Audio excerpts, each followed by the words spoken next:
it really still a democracy if lawyers and law firms are being pressured not to represent people accused of trying to undermine that democracy? Or is a country defined by the rights it extends to the least popular people it controls? Our fourth story in the countdown, these apparently are not fundamental questions, but mere rhetorical wastes of time for the Deputy Assistant Secretary of Defense in charge of the detainees at Gitmo and elsewhere. That man, Cully Stimson, can't be bothered with the abstract idea of everyone deserving legal defense within our system. He wants to punish, financially pressure, law firms and attorneys providing detainees those legal defenses, which our government, indeed our whole history as a nation, supposedly holds sacred.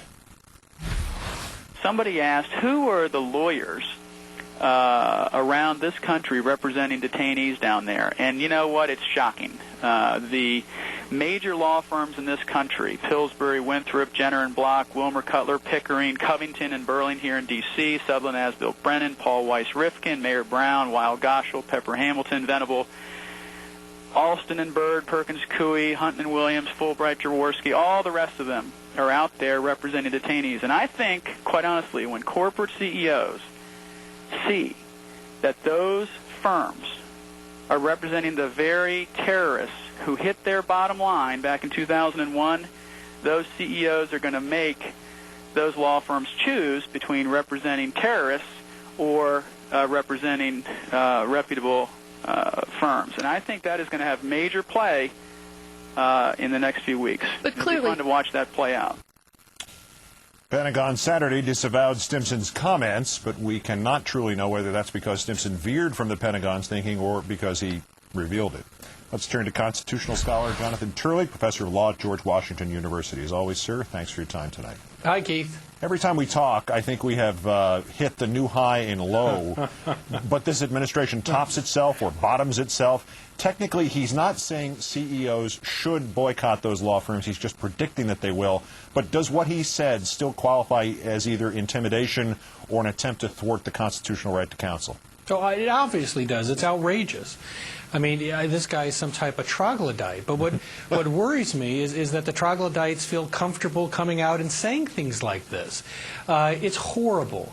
And the question should not be whether they're distancing themselves from his comments. He should be fired. I mean, I don't understand what it takes to be fired in this country, in this administration. But he's in charge of detainees at a place that has become the symbol of abuse, of American hypocrisy. And he goes out on the air and clearly tries to get companies and CEOs to put pressure on lawyers not to represent these people, not to make sure the rule of law is followed. What does it take to get fired in the Bush administration?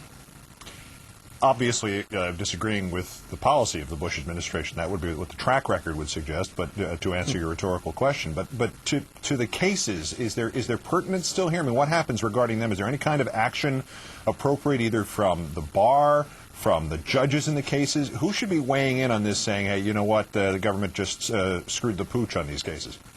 Well, I think that lawyers around the country are going to respond, particularly the ABA, to this type of statement. I mean, this really violates a central covenant that we all have as lawyers, and it's something that we learned in law school, that having representation is essential to our system of government.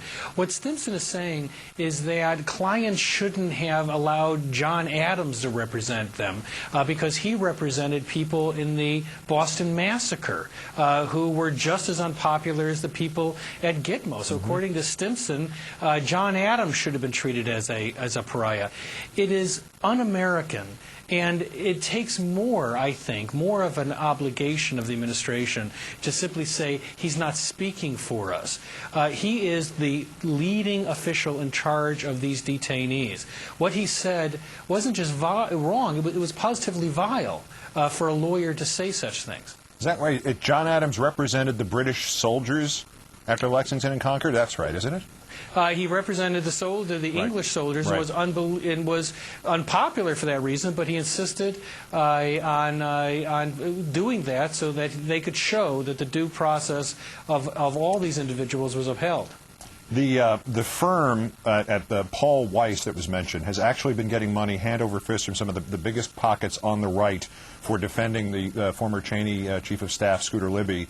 That the selection of the jury is beginning this week.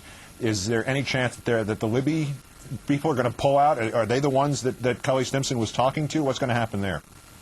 Well, I think that what he's trying to do, and we also saw an editorial occurring around the same time, so this seems to be a coordinated effort. What he's trying to do is to get some type of groundswell, all of the loyal Republicans in these corporations to put pressure, basically saying that if these people are vindicated, if their rights are recognized, it'll be bad for the administration. And we've seen this before, this effort to try to keep these people from the courtroom, and now they're pursuing the lawyers and trying to keep them out as well. Boy, oh boy. Just another reminder to anybody in the Bush administration, the rights you take away from somebody at Gitmo today will be the ones taken away from you in 10 years. Jonathan Turley, law professor at George Washington University. As always, John, great. Thanks for joining us. Thanks a lot.